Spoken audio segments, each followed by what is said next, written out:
Hello, I'm Eleanor Porter and I'm going to read you a bit from the middle of my book, Wheelwright's Daughter. It's where Martha, my protagonist, is overwhelmed by a landslip when the hill falls down on top of her. I think it's the scariest bit of the book. I think it was only a second I stared, mouth open, stupid.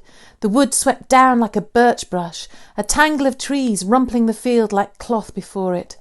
Then a stone, flung ahead of the mass, struck my temple. Helter-skelter, we ran down the unfixed slope. There was a gap in the hedge. I pushed Owen ahead, flung myself after, but my skirt snagged on the hawthorn. "Go, Owen, go on!" I screamed as I tore at the worsted. I was like a ewe held fast by its fleece.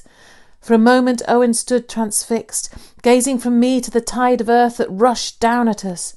I leant forward and pushed him as hard as I could. "Go!" I shrieked above the roar of the slopes. "I'll catch up!" He turned to run. It was the last thing I saw before I was hurled headlong into the ditch by a great ash tree, which had been flicked over like a pin. It saved my life. I was held under its fork with air enough to breathe, while the clay spewed about me.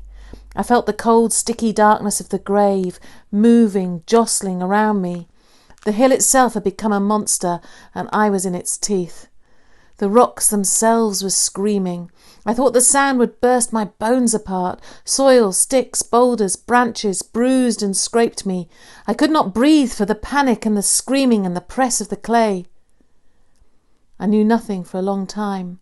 When awareness returned to me, I was in heavy, suffocating darkness. I lay face down. Clay and leaves pasted my tongue, and I could scarcely feel my limbs for cold. My fingers by themselves gripped at the ash, which had preserved me. All around and through me there was still the strange, terrible sound of the earth being rent. I realised that the ash, the clay, the ruins of the hedge, I myself, all were moving. In jerks and starts the land was sliding. The ash had shaken off most of the dirt that covered it, and little by little I turned myself around and pushed at the branches and soil above me until I was able to push my head through to look at the world that was being made. What I saw goes beyond belief, yet it is true. If I live till I am old, I hope to see nothing so strange. By the light I could tell it was afternoon, and a light snow was falling. My field, with its grass and its hedges, with its great fallen ash, was being dragged eastwards.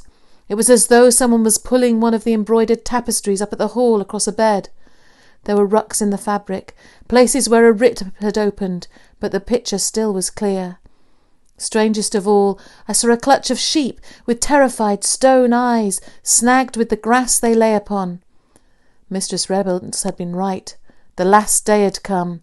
The fiend was hauling the world to hell.